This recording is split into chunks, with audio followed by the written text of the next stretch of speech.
Yaani mimi nashindwa kuelewa jamani.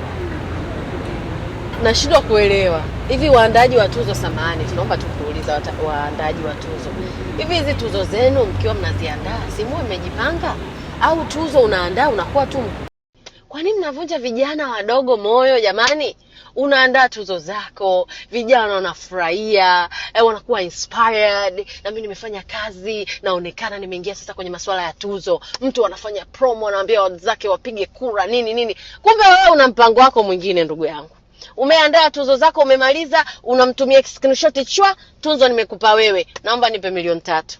Unakuta labda mfanya biashara ya watu au content creator wa watu mtaji wake 300,000, au mtu anafanya biashara mtaji wake wa duka 3,500,000. Unamwambia tena akachukue meza sijui akupe 3,000,000 umpe hiyo tuzo. Hizi tuzo za kufanya biashara, tuzo za kuvunjiana moyo, au tuzo gani? Hebu kwani tu kweli afu mnalalamika, kwani mwambieni.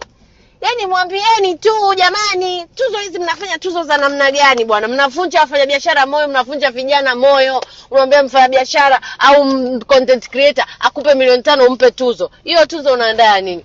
Au kama una issue zako tu unasema unaanzisha mchango wako tunakuchangia. Lakini waanzishaji tuzo zenu mkiwa mnaziandaa ziwe na tija, maana na msingi. Kwa sababu kuna watu wanachukulia tuzo kama kipimo cha maisha yao, wameruka juu. Haya uje umrudishe na hela. Are you crazy? Are you okay?